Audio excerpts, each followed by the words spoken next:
Bueno, buenos días.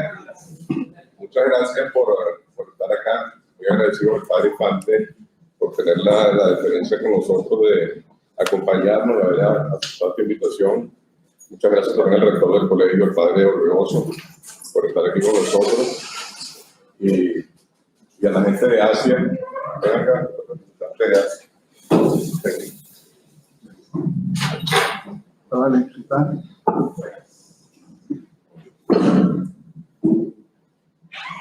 el señor Hernán Aguilera, que es el coordinador de la promoción nuestra.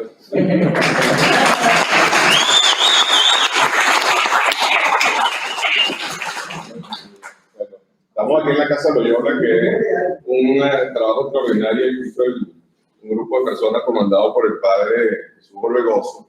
Este es el primer evento de antiguos alumnos de una promoción que se hace en esta casa, que es una instalación de primer mundo que se hizo en un momento de Venezuela, que hay que levantarle el ánimo a todo el mundo, ¿no?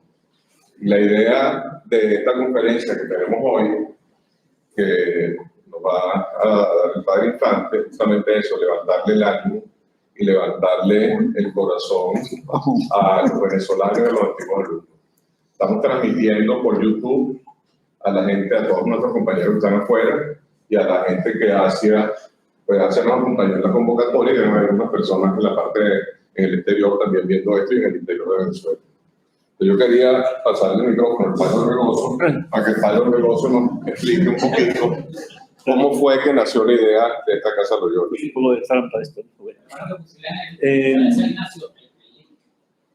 Ok, vamos, si quieren pónganlo todos en el chat de nosotros. El link es Soñar Venezuela. O sea, si se meten en YouTube en Soñar Venezuela, se puede ver, o pueden poner 40 San Ignacio 79 @gmail.com. Si lo pueden mandar por el correo del chat de Hernán a todo el mundo ahorita, sería perfecto. Padre. Bueno, la primera idea de esta casa nació en un viaje a Ocumare. Estábamos reparando la casa de Ocumare. Estaba Irving manejando y detrás iban Ander Reizaola y Jorge Gergó. Entonces íbamos todos los meses a Ocumare a revisar el proceso de reconstrucción de la casa, que se nos estaba cayendo, prácticamente cayendo. La estructura se estaba descomponiendo totalmente. Entonces ahí, en ese espacio de tiempo de 4 horas de ida, 4 horas de regreso, surgieron algunas ideas de la necesidad de generar un espacio alterno a todo el proyecto académico del colegio, alterno, fuera de las aulas de clase, y que abriera horizontes distintos y pudiera pues ser espacio tanto para los alumnos como para los antiguos alumnos, profesores, etc. Un espacio abierto de creatividad y de innovación. Al principio pensamos llamarlo casa de estudiantes, ¿no? Y después pasamos a otra, y terminamos en Casa Loyola. Casa Loyola porque nos pareció que el sello del Loyola debía de estar presente en este proceso innovador, como fue San Ignacio, tremendamente innovador. Y por eso la Casa Loyola tiene, si han entrado ustedes por la parte oeste, verán los lobos y el caldero, que es el escudo de la Casa Loyola. La puerta arriba, los dos lobos y el caldero, el hogar y la fuerza. Bueno, algo de eso tiene que ser esta casa también, ¿no? Una Casa Loyola donde haya creatividad, haya sentido de encuentro y sentido de fuerza de proyecto y de impulso. Nació por la decisión de un grupo de antiguos alumnos, reducido, relativamente muy reducido. 15 o 20 antiguos alumnos son los que llevaron a cabo el financiamiento de la casa. Y la empresa de Ander y de Irving son los que llevaron a cabo toda la construcción. Y gracias a eso no se detuvo en ningún momento la construcción. Tuvimos todos los materiales y estaba supervisado día a día, etcétera. Bueno, el ingeniero, el residente fue Asier Aspirichán. Bueno, este es el resultado. Llevamos apenas un año. Comenzamos algo así como en septiembre, poco a poco viendo a ver cómo se podía gestionar y gestar un proyecto de innovación en el Colegio de Irazú. Estamos en camino. Tenemos horizontes bastante, se van aclarando los horizontes también, ¿no? O sea que ya está todo decidido, no está todo decidido. Pero se van aclarando y vamos impulsando paso a paso el proyecto de la Casa de Ayuda para todos. Los antiguos alumnos, que no únicamente sea el golf, el bowling o el dominó. Que haya un espacio también de reflexión, de encuentro, de proyección de lo que soñamos todos para esta Venezuela de esta es la Casa de Ayuda.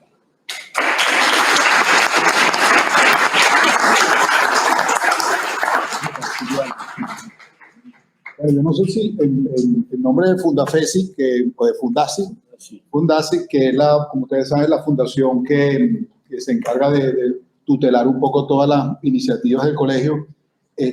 Yo quisiera decir que para nosotros es verdaderamente un honor que la iniciativa de todo este esfuerzo, y no solamente la iniciativa, porque no fue solamente la iniciativa, sino todo el cariño que le ha puesto a la construcción de esta casa haya sido alguien de nuestra promoción, como ha sido Irwin, porque la verdad es que Irwin no construyó esta casa, se echó encima esta casa, ¿verdad? Le puso todos los días el esfuerzo que requiere para que se haya construido esto en medio de un país complicado.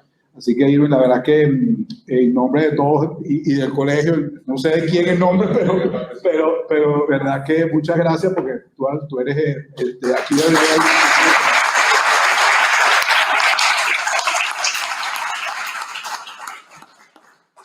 Bueno, y usted, ¿qué es lo que nos va a decir hoy para...? Vamos a presentarle, ¿no? Sí, claro, por supuesto, y sobre todo para cómo desde el marco de SIC, esa revista que tanto ha contribuido al desarrollo social, político y de Venezuela, y humano de Venezuela en los últimos, ¿cuántos?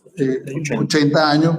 Se dice rápido, pero una publicación que tiene esa trayectoria sin parar y con una contribución tan grande a lo que ha sido Venezuela y a lo que ha sido vamos a decir, la postura de la Compañía de Jesús, es tremendamente importante, y el hecho de que usted nos acompañe hoy, pues también quiere decir que nosotros estamos preocupados por lo que pasa en Venezuela, y nos interesa mucho que usted nos diga qué es lo no solamente cómo sobrevivir a esto, sino cómo hacer para que Venezuela sea mejor y que tenga un país mucho más como lo que vivimos en algún momento y lo que aspiramos a vivir en el próximo futuro. Yo creo que es importante que el padre Rebozo hable un poquito sobre el background de la infancia. El background lo conozco desde hace ¿cuántos años? 80. No, pero 40 y algo, ¿no? Ya, ¿no? Él es de Maracucho. Estudió en Fe y Alegría, fue maestro de Fe y Alegría, y eso lo tiene como, antes de entrar a la compañía, bienvenido. Bueno, entonces fue maestro de Fe y Alegría en Maracaibo. Bueno, después estudió pues filosofía y teología aquí en Caracas, y fue misionero en Angola. Fondo de Angola, 3 o 4 años. 4 años estuvo allá, y fundó una serie de escuelitas de fe y alegría que la guerrilla después los arrasó totalmente. Guillermo, véngase aquí. Este es el presidente de entonces. Bueno, entonces, al regreso en este momento está de párroco en la parte alta de La Vega.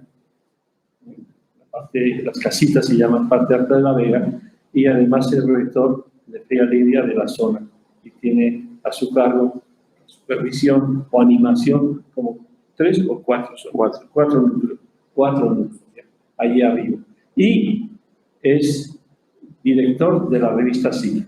La revista SIC tiene 80 años y en todos estos años ha publicado 10 números anuales y no ha fallado. O sea que es una colección que está digitalizada y todos pueden acceder. Si quieren conocer la historia de Venezuela, entren en la revista y sigan mes a mes el quehacer de Venezuela en la revista. Yo creo que es una contribución al país impresionante y bueno, creo que todos lo podemos aprovechar.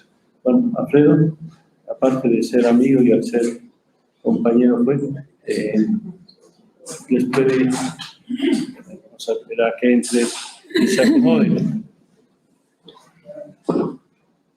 Bien, te dejo la palabra. Bien, buenos días a todos y a todas. Fundamentalmente quisiera ponernos a soñar y decirles que sí es posible soñar en medio de esta realidad. Y no solo posible, sino que creo que es posible hacer realizables nuestros sueños. Que la mayor libertad que podemos experimentar no está en manos de otros ni del sistema en el que estamos. Que la libertad es una responsabilidad personal y social. Y creo que, aunque vivamos en un sistema que atenta contra los derechos humanos,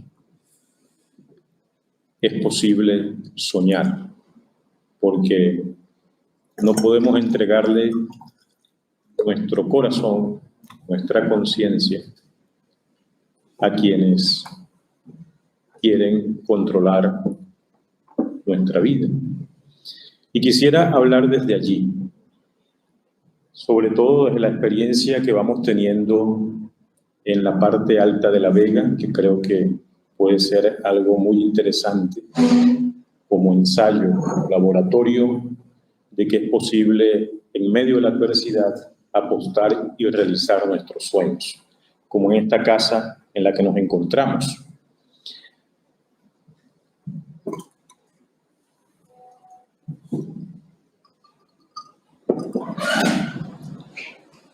Quisiera comenzar con una anécdota de mi vida que yo he convertido en una parábola. Estando en África, en Angola, en una situación de conflicto, un día atravesábamos nosotros la selva y nos agarró una tormenta impresionante. Y como pudimos, nosotros los seres humanos buscamos como, por lo menos ante la experimentar cierta sensación de seguridad.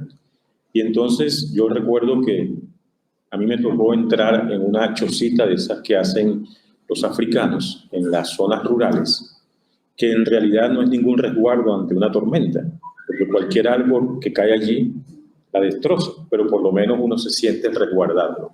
Eso es como cuando uno frena, que hace así, pensando que esto le va a dar la seguridad. Bueno, el asunto es que después que pasó la tormenta, yo me puse a contemplar,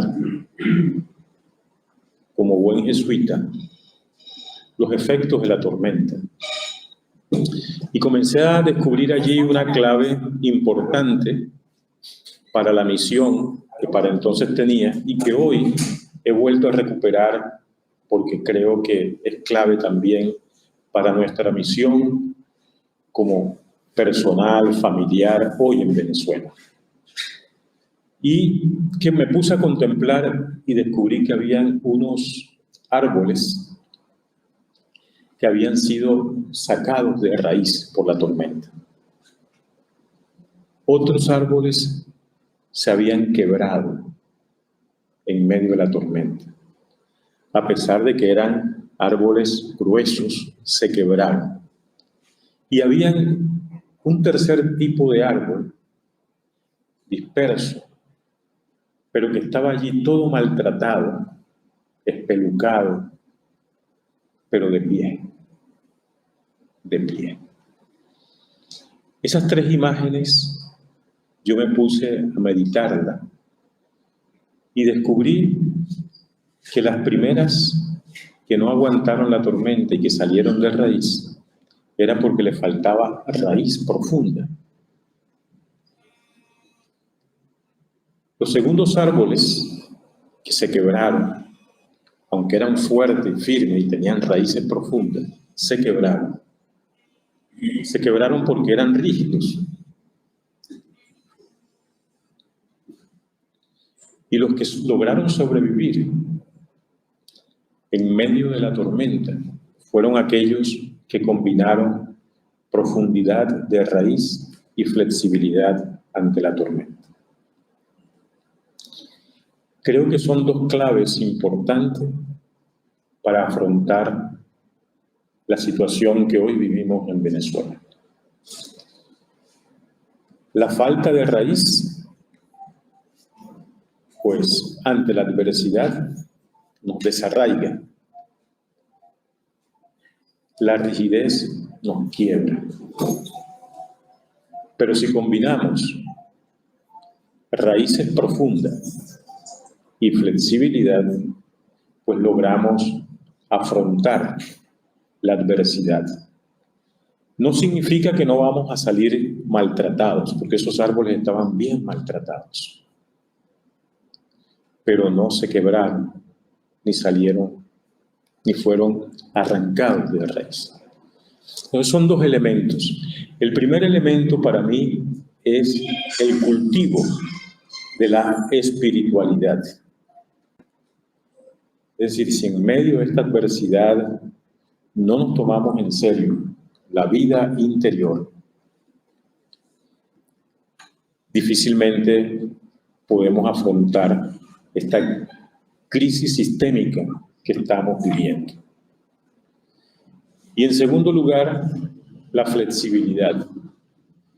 Creo que hoy nunca necesitamos afrontar nuestras empresas, nuestra misión personal, familiar, cualquier emprendimiento que hagamos desde una flexibilidad que discierna desde esas raíces profundas el signo del tiempo que estamos viviendo y que se nos está exigiendo.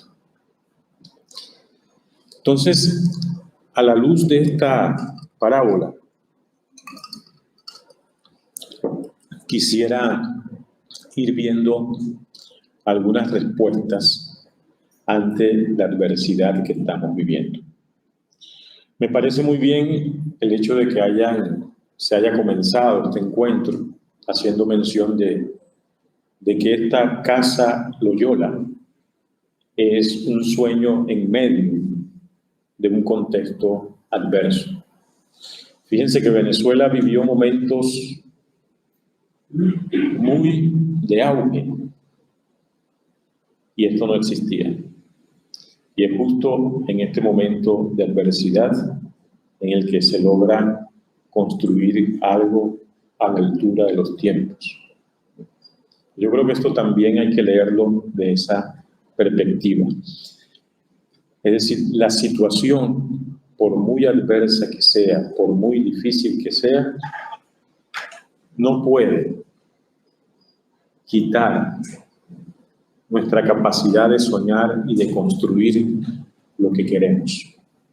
Y eso creo que es lo primero.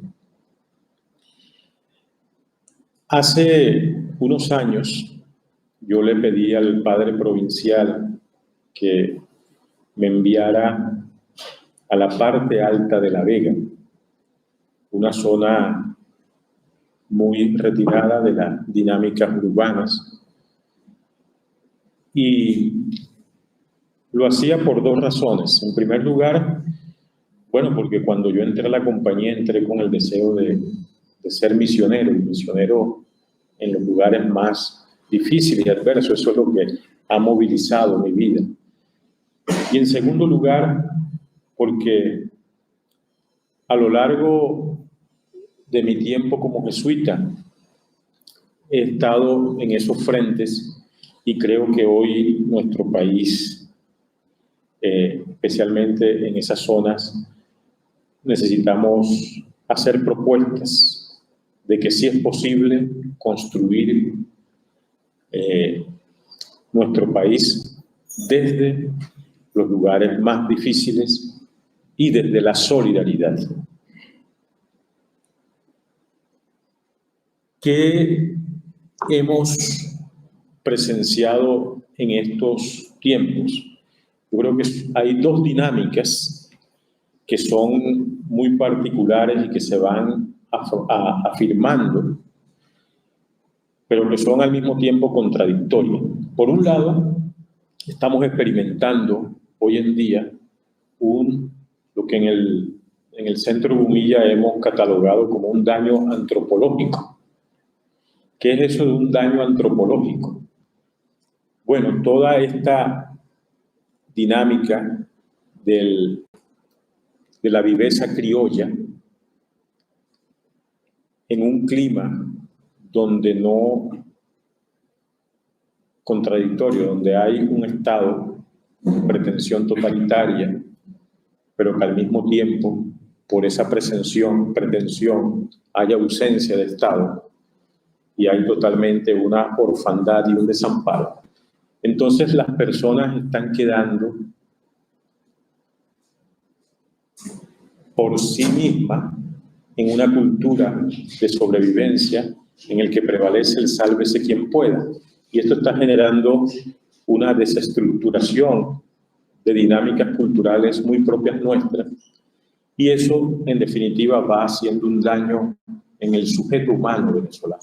Es un daño antropológico que va a ser muy difícil remontar. O sea, si en algo se ha hecho daño en este tiempo, ha sido justamente en ese daño antropológico. Todo lo demás, ¿verdad? Todo el daño que se ha hecho al quebrar la productividad, al quebrar las instituciones, todo eso que hemos vivido se puede recuperar. Eso es recuperable. Pero el daño antropológico es más de largo aliento. Y hay que reconstruir las condiciones objetivas para que se puedan generar unas nuevas dinámicas de relación que hagan posible resurgir como sujeto humano. Bueno, estas dinámicas existen, pero yo les decía que hay otra dinámica contradictoria a esta, que también existe. Y es que también al mismo tiempo está habiendo en mucha gente un cambio cultural importante en positivo.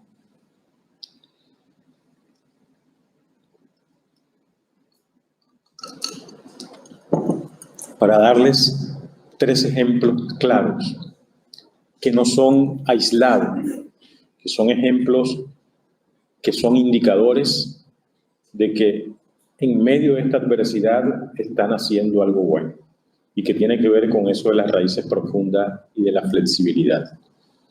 Así como unos se quiebran, otros salen de raíces, otros están afrontando con dignidad la adversidad y se está surgiendo un nuevo venezolano en medio de esta situación, una nueva cultura venezolana.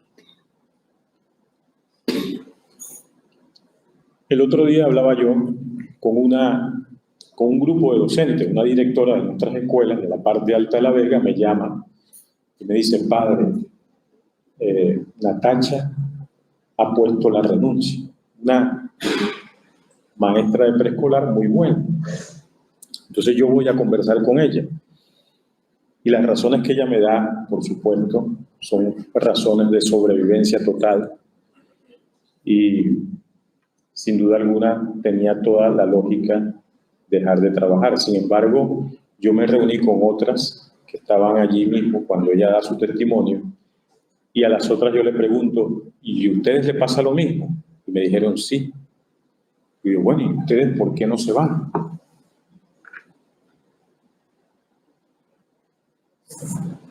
hicieron una inmersión en sí mismas y al poco tiempo comenzaron a reflexionar y todas coincidían en algo, que si nos vamos a la casa, nos vamos a enfermar, decía uno. Aquí estamos trabajando y aportando a otros lo que tenemos. Y eso nos da vida. Y entonces otras decían, es que esto es lo nuestro, esto es, o sea, educar es lo que nos mueve. Yo nací para esto. Al cabo, después de la reflexión, caí en la cuenta de que sin duda alguna, en medio de la adversidad, en medio de la estrechez, en medio de la sobrevivencia, se está recuperando también el valor del trabajo y el valor de la vocación del trabajo. Y por supuesto, yo les decía, nos toca ahora luchar para que las condiciones objetivas cambien y ustedes puedan desarrollar su vocación y recibir el reconocimiento y el pago digno para que ustedes sigan desarrollando su vocación. ¿Qué significa esto? Que hoy, en la educación venezolana y especialmente en las zonas populares donde la gente, los educadores no tienen un buen salario, estamos ante héroes y heroínas. No queremos, yo no sueño con un país de héroes y heroínas, pero los tenemos. Tenemos que trabajar para que las condiciones cambien y esos héroes y heroínas puedan ser reconocidos en su dignidad y en su vocación. Eso es un primer ejemplo. Y de estos hay muchos. O sea, es impresionante también en la zona donde yo vivo, no hay, que es la parroquia San Alberto Hurtado, en la parte alta de La Vega. Poco a poco la gente ante la situación fue recortando las distintas dimensiones de su vida, como de una u otra manera todos hemos ido haciendo. Y lo primero que se sacrifica es la recreación. La recreación, algo tan importante para la salud, para la paz familiar, para la paz social, que es la recreación, queda sacrificada. Entonces comenzamos con una iniciativa. Dije, bueno, a los chamos les gusta el fútbol. Vamos a comenzar con una escuela de fútbol. Pues resulta que la escuelita de fútbol se ha convertido en un centro recreacional donde hoy hay música, danza, basquetbol, kickingball. Tenemos que mejorar las condiciones físicas, ¿no?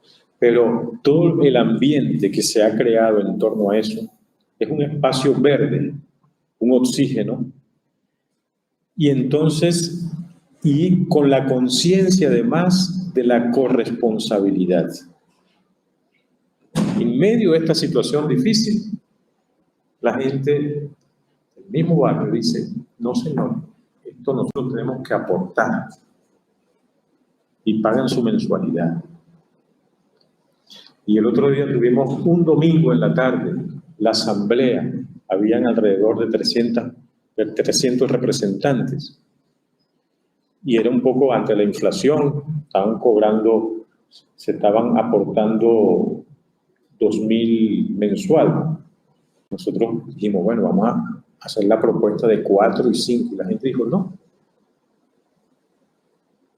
Se quedó en 6. O sea, 6.000 bolívares para una familia de esa zona es mucho si tienes un salario mínimo. Pero, ¿qué indica esto? Que ya hay sobre todo la migración está también educando a la gente en este sentido, de decir, los que migran a Colombia o migran a otros países, traen la noticia, envían la noticia, es decir, aquí las cosas cuestan, aquí los servicios se pagan y los servicios cuestan, y si no lo pagan, te lo cortan, pero se tiene. Y tú puedes reclamar. Entonces ya comienza a ver a través de ese flujo migratorio y del intercambio, se va introyectando un imaginario de que las cosas cuestan, que las cosas tienen un costo, ¿no?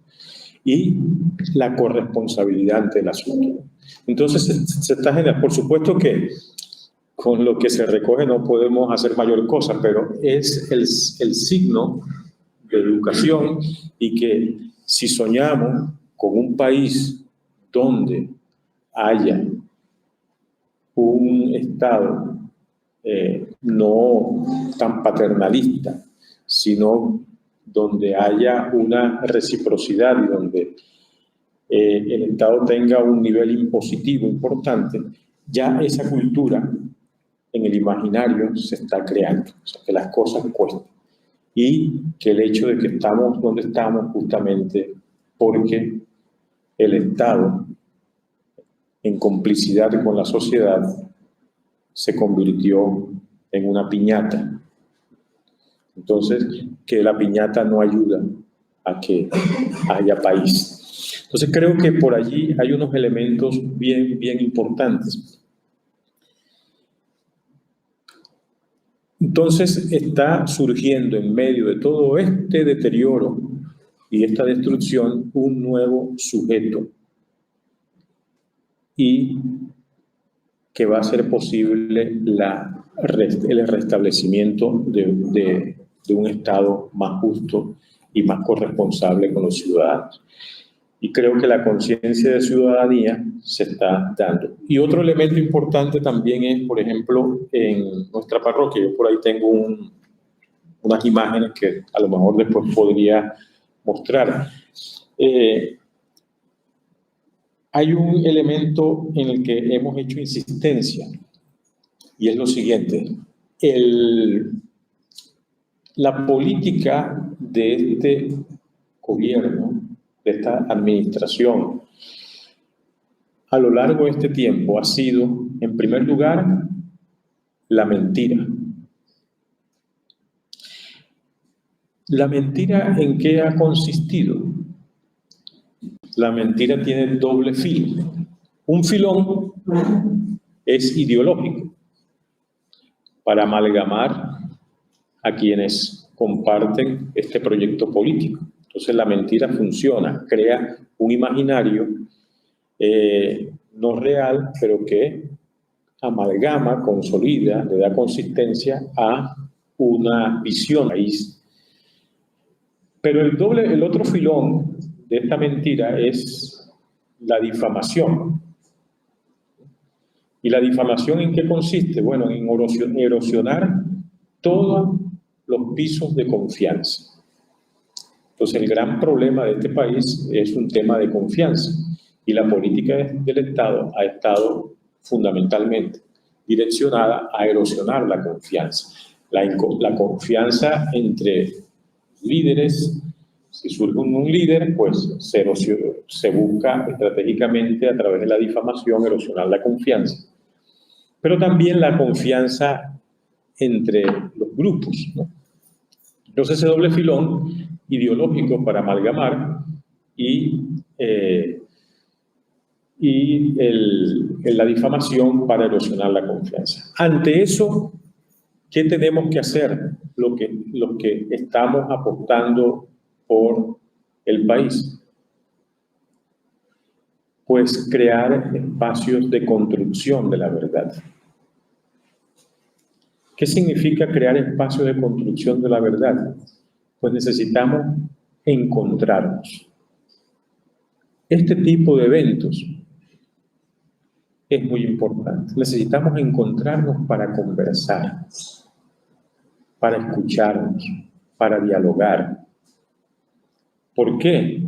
Porque todo espacio de escucha y de diálogo es cultivo de la cultura democrática.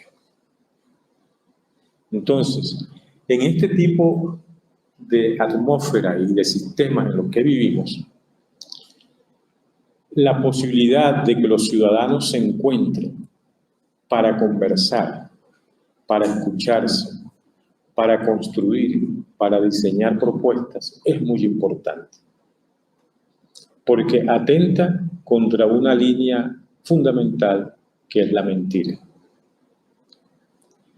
El segundo elemento, y por eso nosotros en la parte alta de La Vega estamos dando prioridad a todo lo que sea diálogos y encuentros de la gente. O sea, que la gente pueda expresarse y a partir de eso ir soñando y construyendo lo que se va soñando. O sea, planificando, soñando, construyendo, y eso está generando una fuerza interior importante. El otro elemento que es propio también de este tipo de sistemas es el deterioro, o sea, la fealdad. La mentira atenta contra la verdad. Tenemos que proponernos construir la verdad, y la verdad se construye dialogando, conversando, soñando y haciendo visibles nuestros sueños. Y el otro elemento es el deterioro, la fealdad. O sea, la fealdad es una política del Estado. ¿Por qué? Aquí los arquitectos saben de esto.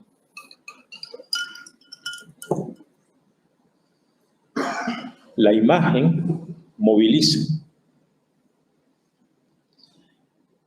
Un espacio bonito genera movilización del espíritu.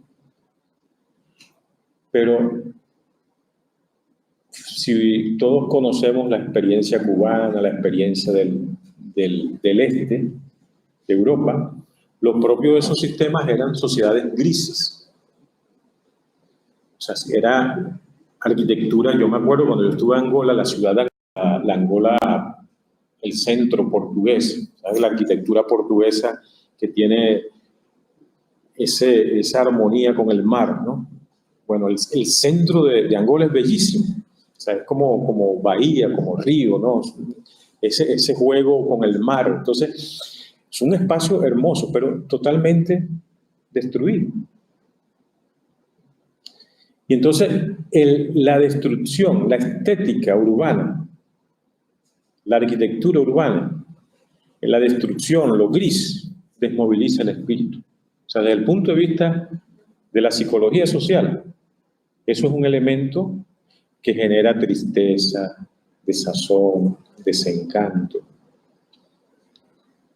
Y entonces viene, en los espacios que se han deteriorado, viene después como una embestida estética, pero es una estética ideológica,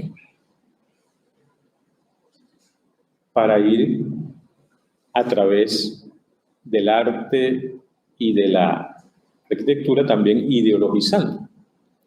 Entonces, ese elemento es muy importante como estrategia de dominación. Entonces, como estrategia también para recuperar el país, es importante recuperar los espacios públicos.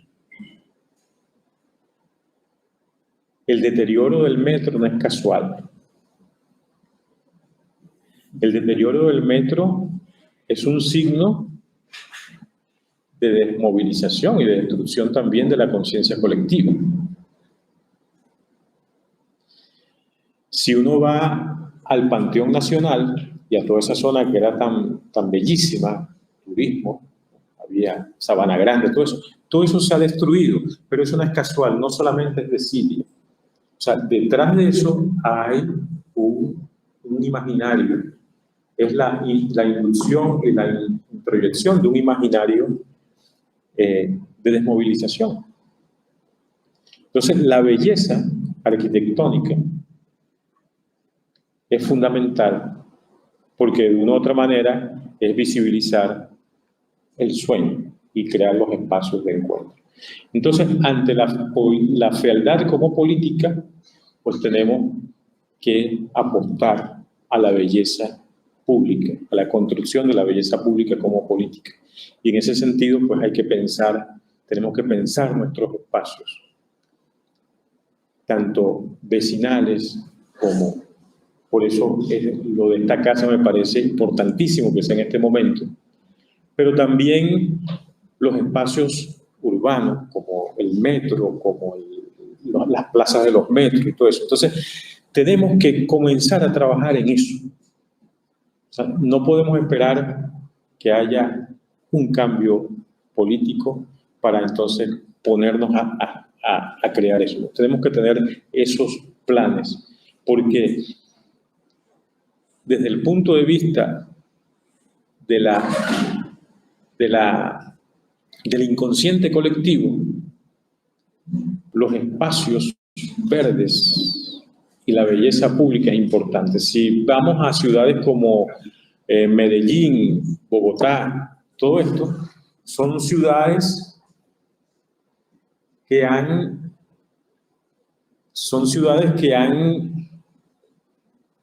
dado un salto cualitativo y cuántico en los niveles de convivencia urbana, justamente porque se han tomado en serio la belleza pública. Y lo tercero es, bueno, ante tanta injusticia, hace poco acaba de estar la Bachelet,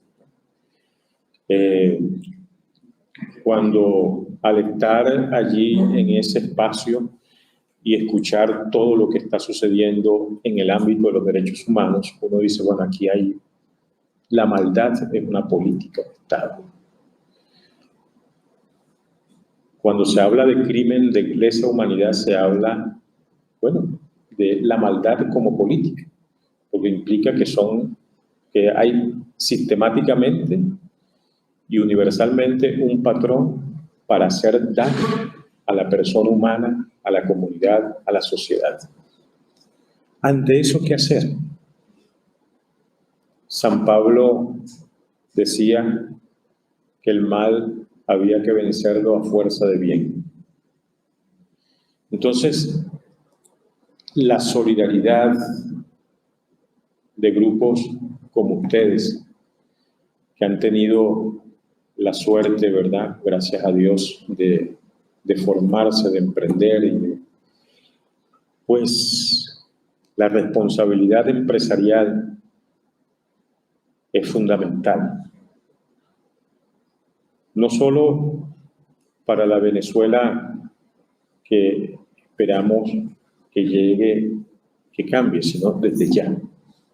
Ir apoyando todo lo que sea desde la perspectiva de la solidaridad, todos los esfuerzos que se están haciendo en pequeños, sin mucha visibilidad, por el tema del blackout informativo,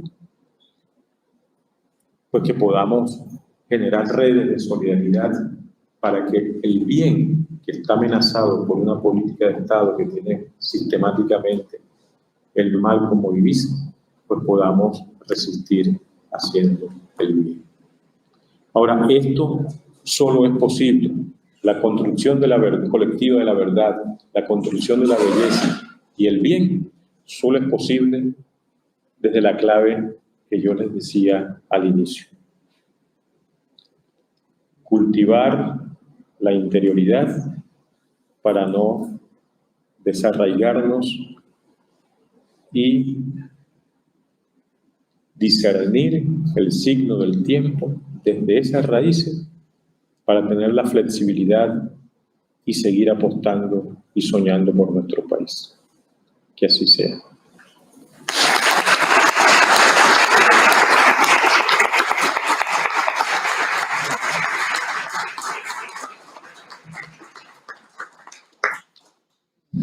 Bueno, yo creo que vale la pena, después de estas reflexiones tan oportunas en la Venezuela de hoy, sobre todo en el arranque de la parábola de lo que es profundidad con flexibilidad y todo lo que implica eso para la vida de las personas y del colectivo.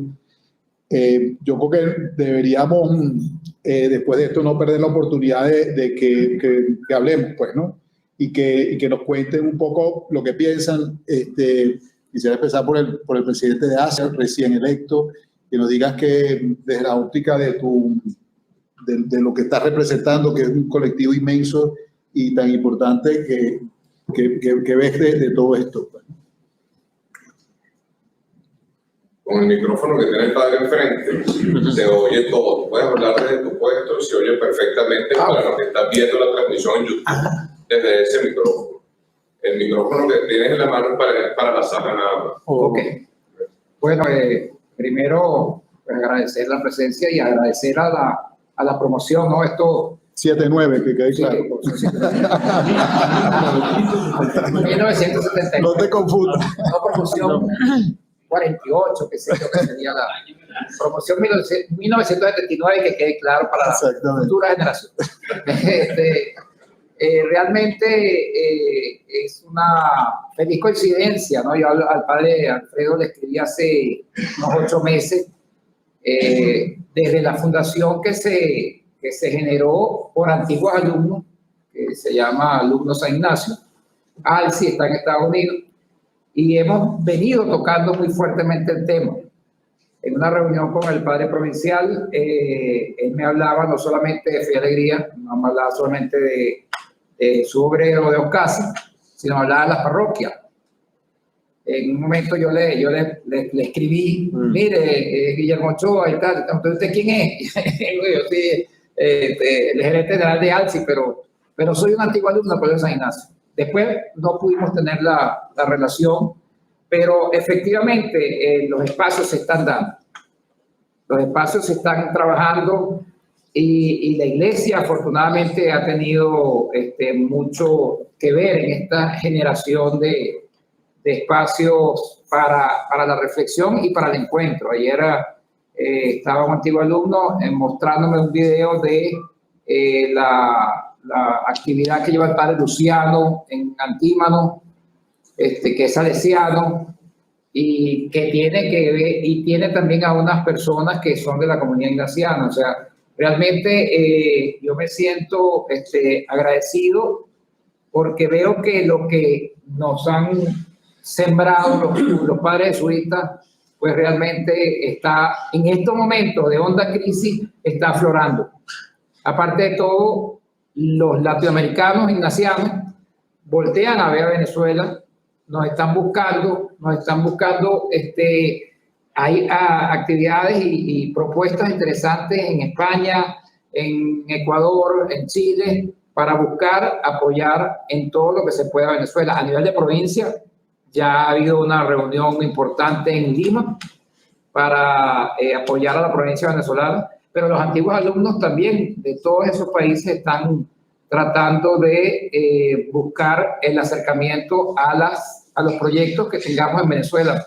Usted me habló ahorita de un proyecto deportivo o una realidad que tiene y que tiene que mejorar. Pues mire, lo que yo estoy tratando de hacer ahora que estoy en esta recién nombrado como presidente, es que aportar soluciones. Si nos podemos poner a trabajar para que ese campo deportivo y ese proyecto que usted lleva lo hagamos crecer a través de la Asociación de Antiguos Alumnos, pues cuente conmigo como un soldado más. Así que muchísimas gracias a la promoción.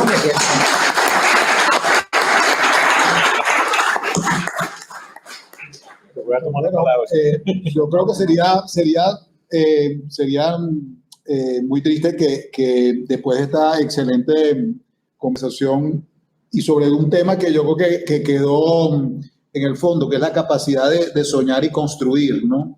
Y todo esto que yo creo que tiene que ser el signo de los tiempos, es cómo podemos tener más capacidad para soñar y construir. Quisiera que ustedes dijeran qué opinan, qué piensan, qué preguntan. Si no preguntan, yo se los voy a decir directamente. O sea, José Santiago, ¿qué piensas de todo esto? Para que no, si nadie levanta las manos, vamos directo. Esta es dictadura. Santiago Sosa, médico, y bueno. Creo que cada uno estamos, por lo menos, participando y ayudando de la mejor forma posible. Yo digo a través de la Operación Sonrisa Venezuela, porque nos invito a apoyar y para dar el mío. Cualquiera que se tenga allá, por favor remítalo, lo que yo no veo, inclusive en mi consultorio, en nuestra red, y yo lo remito a la fundación. Que es gratis siempre, es una fundación que tratamos con este año ha sido extremadamente difícil montar los operativos. Y lo único, pero ya llevamos mucho fuerte, como empezamos hace 8 años. Esa es una de mis formas de ayudar a.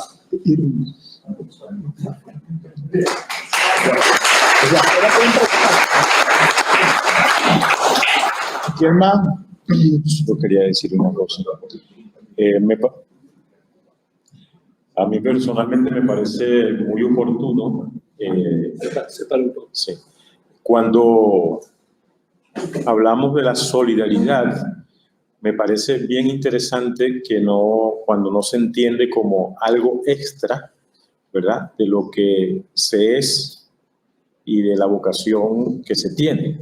Entonces, me parece extraordinario que quien es médico, pues su solidaridad sea desde allí.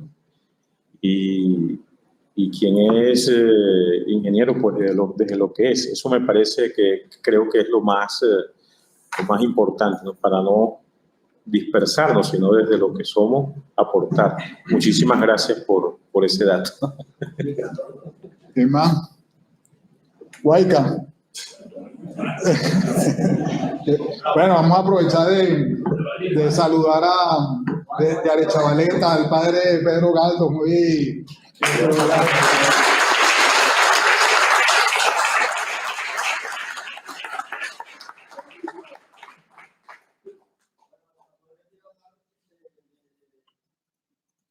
creo que todos arraigado muchísimo algunos de los padres del centro grado, muy arraigado la parte del excepción y de la lucha por todos los valores cristianos y valores del San Ignacio.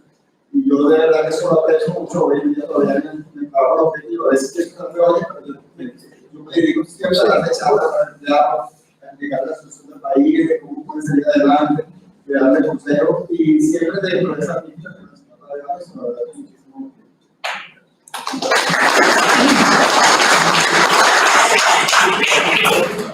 Y yo siempre estuve llevado por esa de alguna manera y está preocupado por durante algunos años.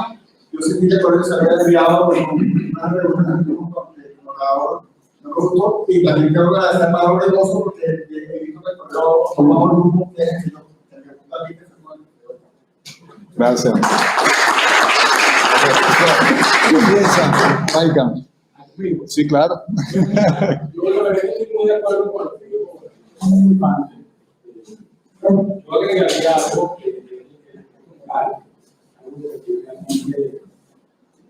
lo material se recupera, pero el aspecto moral es lo que yo siento que se ha perdido mucho.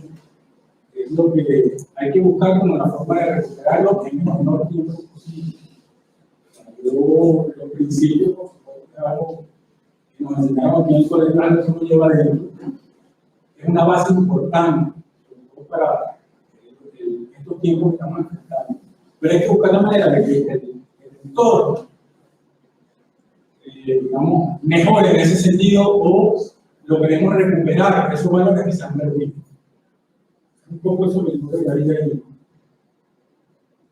Ahora, de todo este que tú has contado de SIG y lo que están haciendo, o sea, ¿qué piensas tú de Venezuela? Se están haciendo muchas obras de todo tipo, no solamente de carácter social, o sea, hay mucha gente trabajando en miles de ámbitos. Santiago dijo un aspecto, pero ¿cómo se puede construir, cómo se puede reunir todo ese esfuerzo tan grande de tanta gente en el ámbito político, social, económico, etcétera?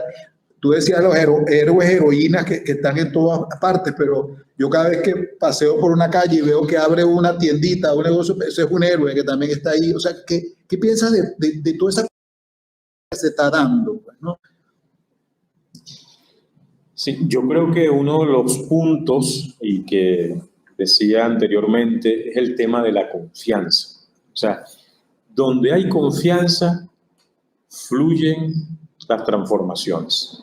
Y por eso uno de los elementos más importantes y que tiene muy claro quienes están ahorita en el poder es justamente minar la confianza. Si usted va a hacer un emprendimiento económico, lo que necesita es confiabilidad. Si va a hacer un emprendimiento social, confianza.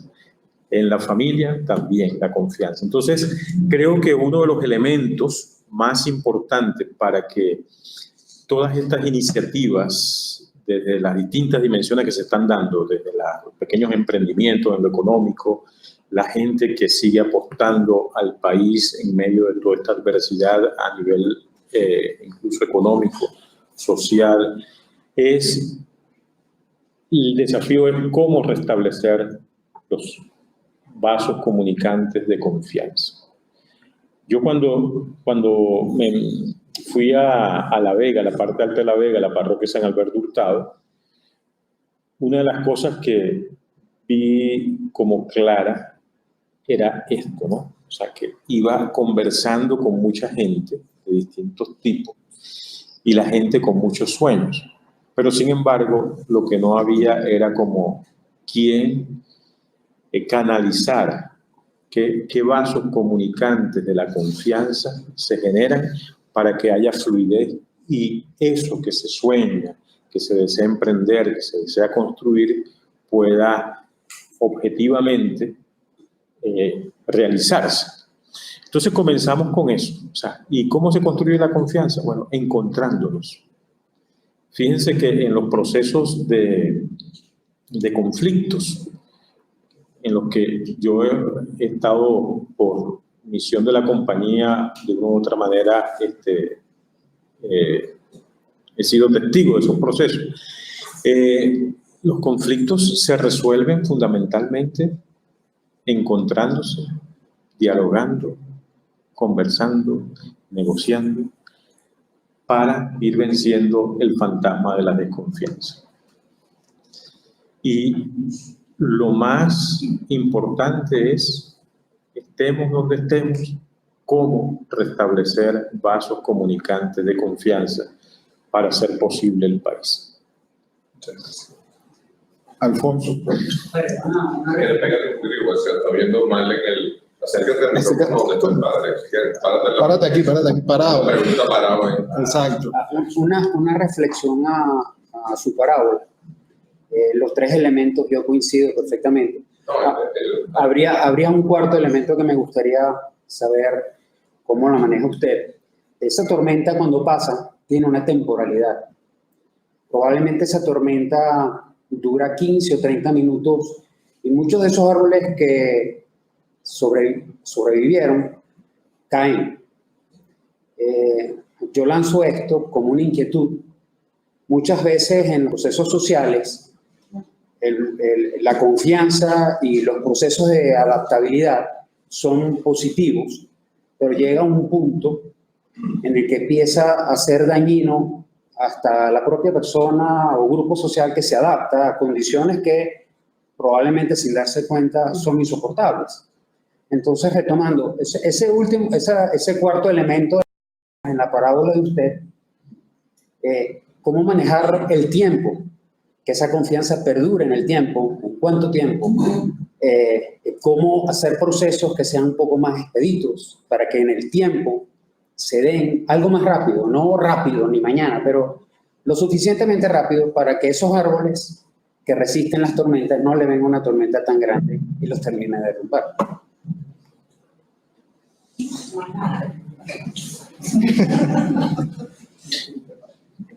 Tu pregunta quisiera responderla también desde un evangelio, que es el evangelio de Mateo 14, donde Jesús le dice a los discípulos, vayan a la otra orilla. Y Jesús sube al monte a orar. Los discípulos emprenden la travesía y hay una tormenta muy grande.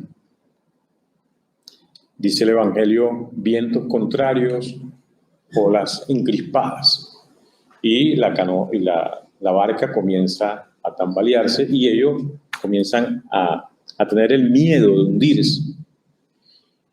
Y en eso termina Jesús de orar y se acerca, se aproxima. Y entonces ellos ven a Jesús, pero no ven a Jesús. Gritan, es un fantasma. Entonces, más miedo todavía y comienzan a hundirse. Y Jesús le dice, ánimo, no tengan miedo, soy yo. Pedro se lanza como siempre y le dice, si eres tú, haz que yo vaya a ti caminando sobre las aguas. Recuerden que la imagen del mar bíblicamente es el mar, bíblicamente simboliza el mal, ¿no? Entonces, Pedro comienza a caminar porque ha escuchado a Jesús, ha confiado y ha puesto su mirada en Jesús. Pero de repente comienza a hundirse. ¿Qué ha pasado? ¿Por qué Pedro comienza a hundirse? Porque ha desviado la mirada de Jesús y la ha centrado en la tormenta. Y al centrar la mirada en la tormenta que está afuera entra al corazón. Entonces Pedro comienza a hundirse y cuando está hundiéndose grita, sálvame Señor, y Jesús lo rescata. Pero la imagen evangélica más impresionante es que cuando Jesús lo rescata, tocan orilla. Es decir, que todo eso que estaba pasando cerca de la orilla. Pero la incertidumbre y el miedo les hacía ver fantasmas y no lograban tocar la orilla. San Agustín, en su noción de tiempo, habla del tiempo también como una magnitud psicológica. Y todos lo experimentamos también, ¿verdad? A veces cuando estamos en un lugar a gusto, no caemos en cuenta del tiempo y 48 horas pueden ser un minuto. Pero cuando estamos en un lugar donde no estamos a gusto, un minuto se nos hace eterno, se nos hace largo. Entonces, tiene que ver también con dónde centro, en medio de esta tormenta, dónde centro la mirada. A lo mejor ya estamos cerca de la orilla, pero si centramos la mirada en la tormenta,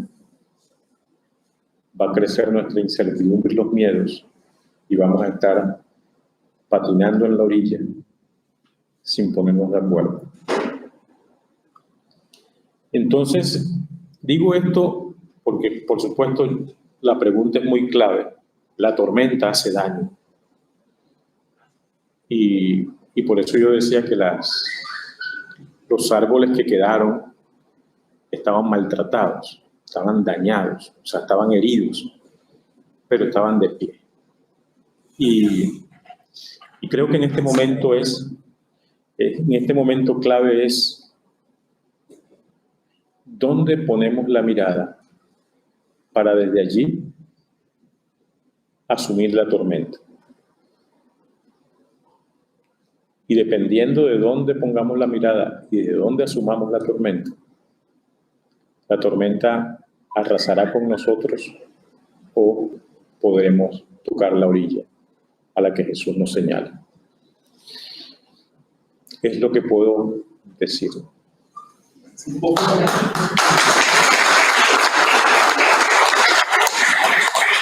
Vente para acá. Para complementar la idea y la pregunta de Alfonso, es lo siguiente.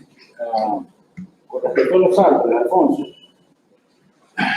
si bien es cierto que el árbol necesita agua de nuevo, como florecer, ¿correcto? Los árboles eso que sobreviven. Pero no pueden concentrarse, como usted muy bien dice, en esperar que me llegue el agua inmediatamente, sino hay factores que lo rodean que debe de buscar la manera de cómo aprovechar sin que a lo mejor necesariamente sea el que él mismo le va a dar vida. Hoy en día, lo que tenemos empresas grandes, pequeñas, para nadie es un secreto que no estamos produciendo total capacidad.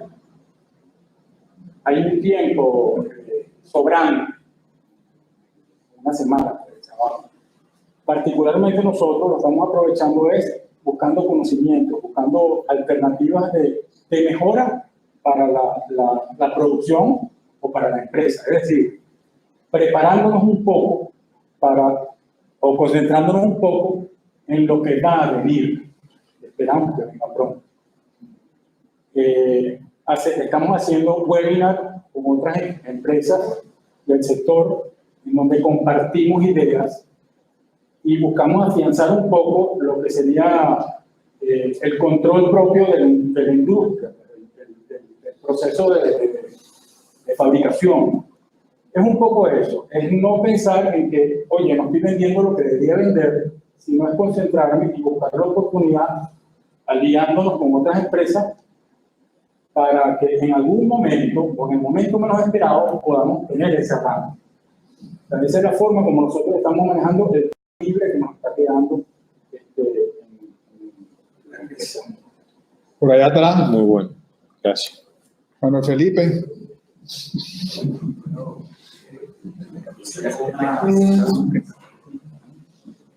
Aquí de alguna forma tenemos algunas posiciones privilegiadas, y la verdad es que toda la reflexión que usted ha hecho se basa en generar capacidades, pero esas capacidades tardan tiempo en generarse. Y aquí, desde nuestra perspectiva, hay una urgencia que atender. Algunas cifras para ilustrarnos todos, ¿no? Sí, no, hablo más alto, no hay problema.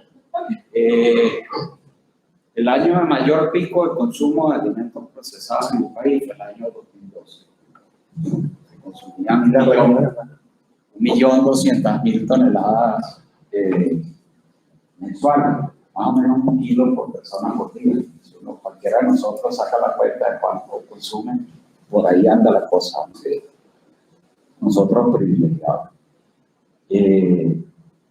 Cuando aquí vino un grupo de expertos de la Organización Panamericana de la Salud con nutricionistas de compañías afiliadas a Cavidea y dictaminaron que para la población socioeconómicamente menos favorecida, una ración de sobrevivencia que es de 1.600 calorías al día, hicieron toda una receta y eso daba la necesidad de consumo de 550.000 toneladas mensuales de alimentos procesados en el país.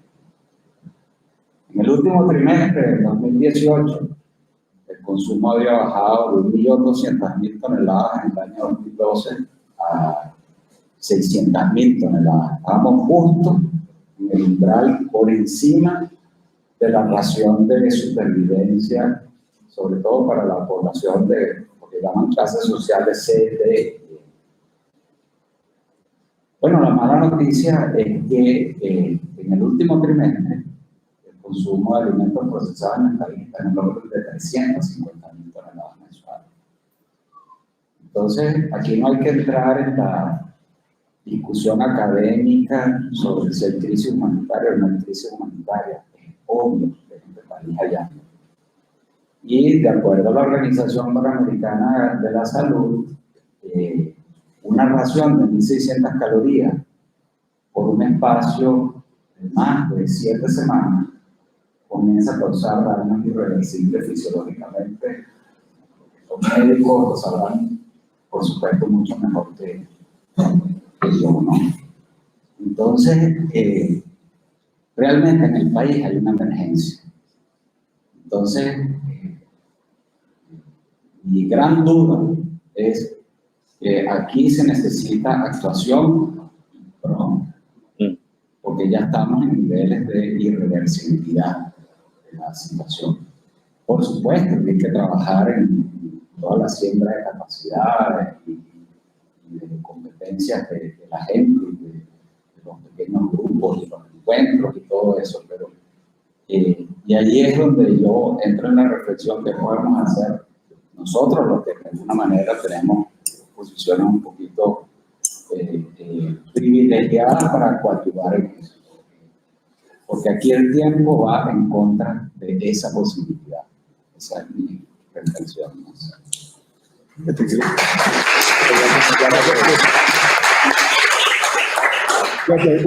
Aparte de esa reflexión que creo que es clave en lo que estamos viviendo, yo también quisiera que nos diera un mensaje, porque nos están oyendo gente en el exterior de nuestra promoción, pues, ¿no? Hay gente en Madrid, en Estados Unidos, en varios sitios, en Colombia, que están oyéndonos, que se graduaron con nosotros, y también aprovechar para decirle de parte de todos que bueno, que los queremos mucho, que estamos muy pendientes de ellos, que quisiéramos que estuvieran aquí, etcétera.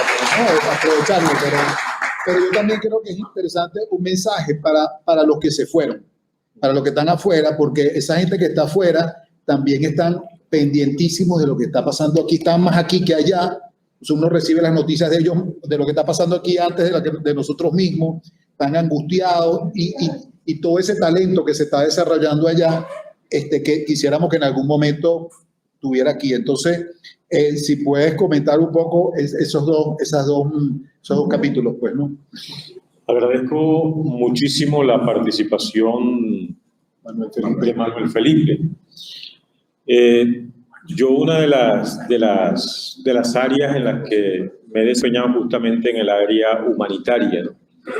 Por todo el recorrido que en la compañía me ha tocado en la misión, y sin duda alguna ese es el cuadro que estamos viviendo en Venezuela en términos, ya no estamos hablando de una crisis humanitaria, sino de una emergencia humanitaria.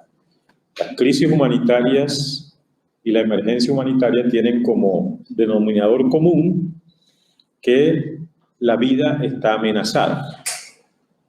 Solo que la diferencia entre crisis humanitaria y emergencia humanitaria es que una crisis humanitaria, de una u otra manera, afecta al país donde está, y en cierto sentido el Estado pudiera tener la capacidad de solventarla si acuerda políticas internas hacia eso. Hoy, si hablamos de emergencia humanitaria, la emergencia humanitaria no solamente es que la vida está amenazada, sino que necesariamente, o sea, ya el Estado venezolano no está en capacidad de responder a esto, ni la sociedad, aunque se necesita un acuerdo del Estado y la sociedad, sino que necesariamente pasa por una ayuda internacional, una ayuda humanitaria internacional. Pero además, la emergencia humanitaria no solamente afecta los límites nacionales, sino que ya se convierte también en una afectación para los países vecinos, y ya todos lo estamos experimentando. Entonces, sin duda alguna, tenemos que trabajar en dos ámbitos. En el crear las capacidades, porque es fundamental, porque si apostamos, si no nos resignamos, sino que apostamos por restablecer la cultura democrática del país y restablecer la economía del país, y restablecer la justicia social, pues necesitamos necesariamente trabajar en la creación de capacidades, porque justamente por la pregunta que tú me hacías, gran parte de la descapitalización nuestra, del empobrecimiento, tiene que ver en gran parte, pues, porque muchos de los talentos y capacidades también se han ido.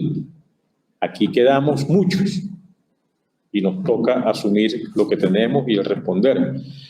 Pero hay que crear y responder, porque, bueno, Venezuela ha sido desmantelada. Por ejemplo, los datos de la industria petrolera colombiana es impresionante. El otro día El Espectador, hace como 3 años, El Espectador sacaba un reportaje sobre la industria petrolera colombiana, cómo se disparó positivamente con la crisis de la industria petrolera venezolana. O sea que el capital humano venezolano fue capitalizado por la industria, gran parte por la industria colombiana, que desplegó sus capacidades. Entonces, creo que ambas cosas son fundamentales, ¿no? O sea, la creación de capacidades y la respuesta inmediata a la emergencia humanitaria. Ahora, para responder cabalmente a la emergencia humanitaria, necesariamente también tiene que haber un cambio político. Porque lo primero que tiene que hacer un gobierno de transición, si Dios nos permite que sea cuanto antes, con nuestros esfuerzos, es decretar el estado de emergencia. Y cuando se decreta el estado de emergencia, se decreta que, bueno, el Estado o el gobierno que administra el Estado en ese momento no es capaz de responder con todas sus instituciones y con la sociedad a resolver ese problema y que necesita fundamentalmente ayuda internacional para, por lo menos durante un tiempo, poder nivelar todos esos daños que en el cuerpo social y en las personas humanas en concreto se ha hecho, ¿no? Entonces yo sí creo que con esos datos más que nunca tenemos que seguir apostando por nuestro país. ¿Qué decirle a los compañeros que están fuera? Bueno, que la solidaridad desde cualquier punto del mundo es fundamental para fortalecer las capacidades, para crear capacidades en nuestro país y también para responder a la emergencia que estamos viviendo. Que si bien el Estado no termina de, el gobierno que ha cooptado el Estado no termina de decretar que estamos en una emergencia humanitaria, pues nosotros como sociedad sí estamos planteando ese hecho y que necesitamos la solidaridad internacional y mucho más la solidaridad de nuestros hermanos venezolanos que han partido porque se les hacía insostenible su vida aquí. Muchas gracias. Tenemos dos rapiditos. Calupo, sin encadenarse, y Ricardo Sosa, que está. Ricardo, ¿dónde está? Y después para cerrar, pues, ¿no?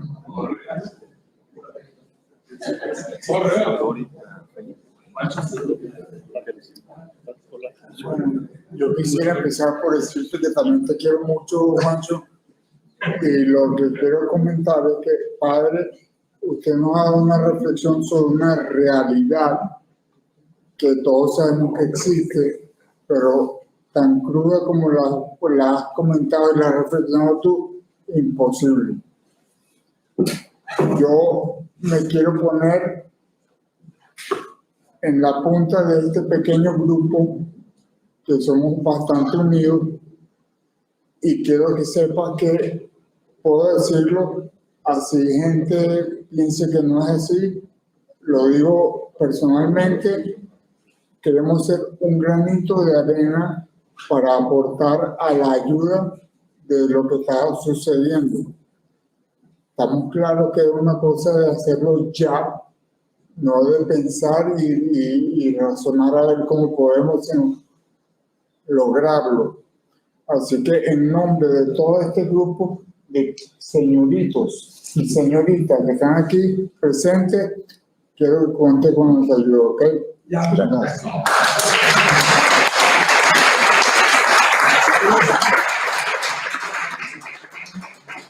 Mira, Ricardo, ¿dónde está? Tú dijiste que Ricardo, tú dijiste que Ricardo que está hablando. Pancho, le queda un mensaje, están afuera. Está Juan Ignacio Penela. Después Irwin va a hacer una pequeña presentación para recordar a nuestros compañeros que fallecidos, que yo creo que es un homenaje importante.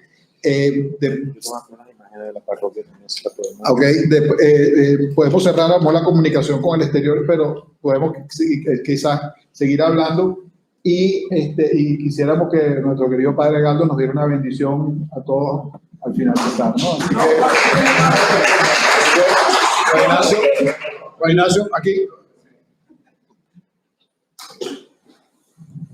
Bueno, tipo Twitter, ¿no? Sí, rapidito. 40 caracteres. Sí, 40 caracteres. Bueno, muy emocionado por las exquisitas y precisas reflexiones que nos ha brindado. Y en ese sentido, yo propondría tratar de reunirnos, digamos, y en algún momento, ahora informalmente, para proponer unas regulares reuniones para poder nosotros hacer como un seguimiento de la emergencia, ¿no? Y ver, como en un condominio, pues, o sea, como si fuéramos un ministerio, entonces la promoción 79 que se encargue de un problema en particular, ¿no?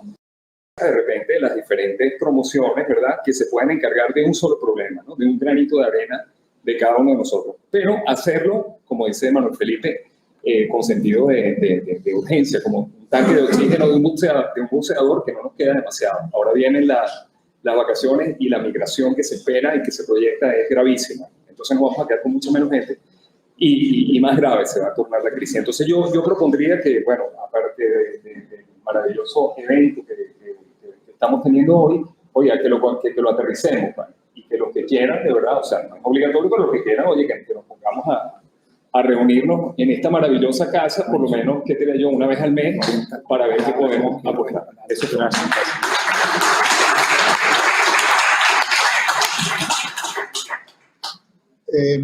40 caracteres. Sí. Simplemente hemos estado haciendo un esfuerzo en Asia para reunir a la familia ignaciana en donde quiera que esté.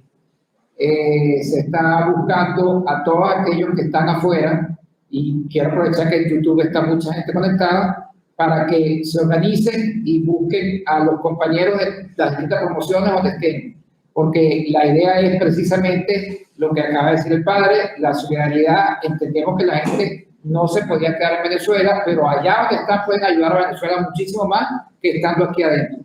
Entonces, familia ignaciana que están en todo el mundo, las personas de la promoción 79 pueden ser los líderes de esto, traten de organizarse y llenar su espacio de ignacianos que puedan tener algún efecto para poder resolver los problemas de Venezuela, aportar la solidaridad con Venezuela. Muchísimas gracias. Cuando nosotros llegamos aquí esta mañana, me conseguí con Gerardo Marcano, que en 2 minutos me dijo también, por ejemplo, cosas sencillas que hace desde su óptica. Yo creo que aquí cada uno de los que está aquí, desde su pequeña óptica, hace un esfuerzo, tiene un trabajo, y yo creo que la suma de todo eso es lo que genera todo ese país que hay que construir. O sea, y yo creo que hay que hacer todo ese, y Juan Ignacio, yo creo que es súper bueno que podamos tratar de consolidar y de agrupar un poco todas esas iniciativas que todo el mundo tiene en cualquier óptica de la vida que a cada uno le corresponde, pues, ¿no? Así que, bueno, si no hay alguien así rápido que quiera decir algo, al final, Irwin John y turno al bate para Galdo para que nos dé su bendición. Bueno, yo creo que, y en eso creo que hablo por todos, nosotros soñamos con una Venezuela en libertad, con una Venezuela democrática y con una Venezuela más próspera. Yo personalmente pienso que estamos cerquita de la orilla. No nos vamos a ahogar estando cerquita de la orilla. Yo creo que cuando el padre nos dijo, nos propuso el título Soñar Venezuela, a todos nos encantó el título, y creo que hemos puesto un granito de arena hoy en promover la esperanza, que era, digamos, el objetivo principal de esta conferencia, y que de aquí surjan iniciativas para llegar, digamos, ya a aterrizar y realmente a salir de esta desgracia. Así que vamos para adelante con esto y estamos cerquita de Olivia. Tengo una presentación que yo creo que es pertinente, que es recordarnos a nuestros amigos que no nos acompañan. Sí, somos 11 compañeros que han fallecido en el curso de estos 40 años.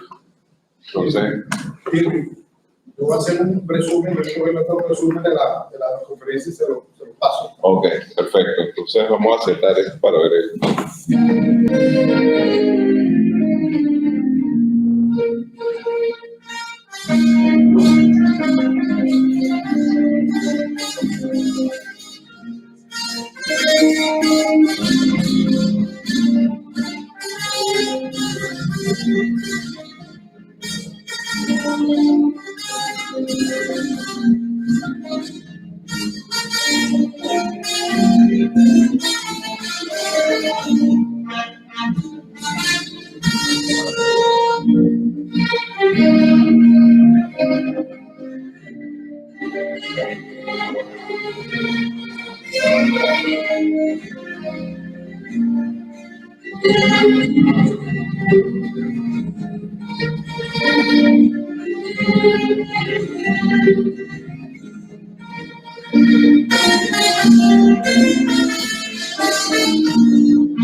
Muchas gracias a Alfredo y a todos los que han participado en este evento de ASI.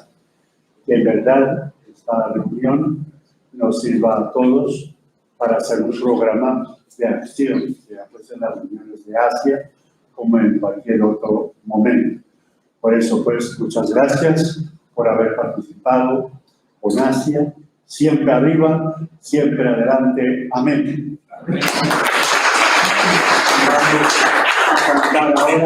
Vamos a cantar ahora. A ver. Bueno, una hoja de té. 1, 2 y 3.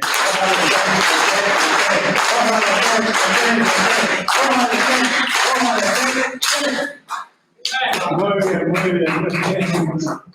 Viva el Colegio San Ignacio, viva Asia, viva Venezuela. ¡Viva! Vamos a cantar.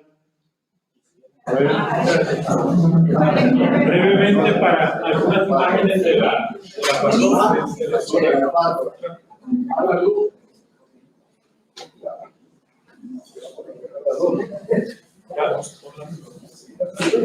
más o menos la parte alta de la Vega son alrededor de unos 60.000 habitantes, muchos barrios. Ese es un pequeño mirador que tenemos allá.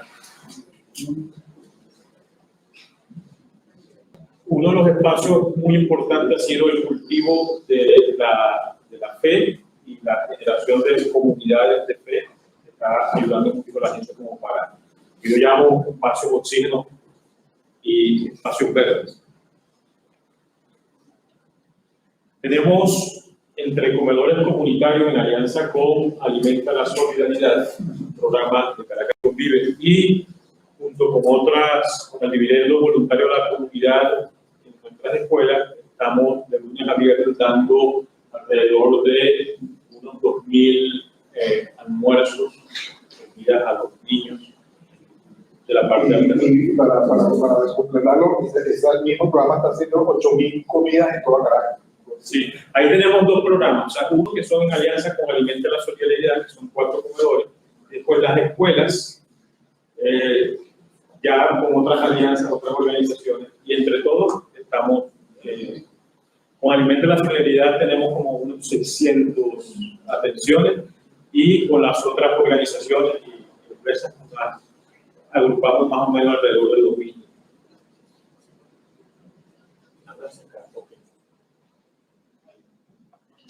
El tema del agua, hay zonas de nuestra parte alta de La Vega, de nuestra parroquia San Alberto Hurtado, que ha tenido hasta 1 año sin agua, 6 meses, todo esto. Y hemos tenido que organizarnos y tomar la Panamericana. Es una toma de la Panamericana que hicimos hace unos 2 meses. Esta es Fe que exige justicia. Esto en octubre del año pasado, y se va a hacer ahora todos los octubres, hicimos la procesión de las cruces. Fue una reflexión que hicimos en todos los sectores de la parte alta de La Vega, reflexionando sobre la calidad de vida y como la crisis es sistémica de transporte, de agua, de medicina, de salud y tal, entonces simbolizamos eso con atravesamos toda La Vega, desde la parte alta hasta abajo, en lo que llamamos la procesión de la cruz. Entonces, una cruz por cada una de las dimensiones críticas de la vida. Esto fue una experiencia muy interesante, tanto de reflexión como de organización, y lo más importante, lo que les decía de la creación de confianza, es que cuando fuimos a evaluar, la gente lo que decía, nos atrevimos a atravesar La Vega denunciando nuestros problemas. O sea, porque hacía años que por miedo la gente no atravesaba La Vega expresando su situación. Entonces eso fue a través de la experiencia de fe, pues. Aquí está la escuelita. Uno de los sueños que yo tengo es, bueno, que allí la riqueza humana es impresionante, los talentos. Entonces tenemos la escuela de fútbol que agrupa alrededor de 85 muchachos. Tenemos la escuela de danza. Esto es un concierto de música para que los muchachos vayan descubriendo como el mundo de la música, y poco a poco ya tenemos también una escuelita de música con 85 personas, 87 personas por allí. Entonces la idea es ir como despertando como todas las dimensiones de la vida para que vayan enriqueciendo su mano. Toda la parte de limpieza, organización vecinal, limpieza, porque también sí. Las jornadas de salud en alianza con ABESOC, también con el Colegio de Médicos, hemos tenido varias jornadas de salud, haciendo, bueno, cercana a la salud a la gente ante la situación humanitaria. Y esta es la parroquia San Alberto Hurtado. Una característica de San Alberto Hurtado es que el resumen de su vida es que es un fuego que enciende otro fuego. Creo que estamos llamados a hacer eso para soñar el país que queremos.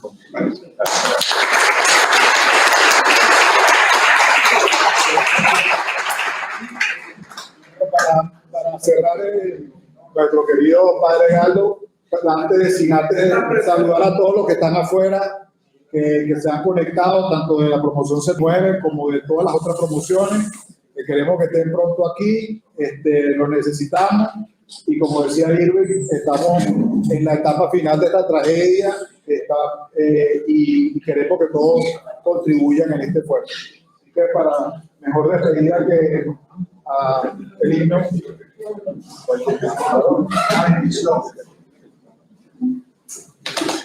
Vamos a entonar el fundador. Fundador, soy Ignacio en general, en la compañía real, que Jesús con su nombre distinguió. La legión de Loyola con fiel corazón sin temor en amor la cruz. Por perdón, lance la ligero luzbel, a sus huestes el cruel. De luzbel las legiones se ven ya marchar, y sus perros velones el sol en el lugar. Compañía de Jesús corre a la del infierno la gente mamá que su amor que ilumina su frente de Ignacio el varón. Y a voces se escuchan en trompabelitas y el sangre vecinos sin tregua amanecen y alzan sus lavados en la vara y la campana. Y el presagio del aurobelico y de la auror y de la paz. Ahora sí, una hoja de té. 1, 2 y 3.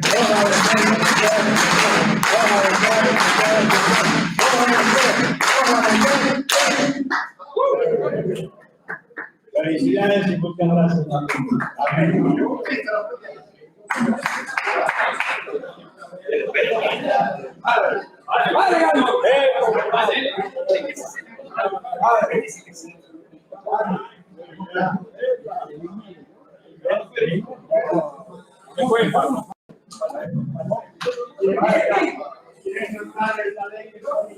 Sí, claro. Lo rige y no gobierna. La desea de todo caballero. Y por ser la lucha los primeros, despreciar a la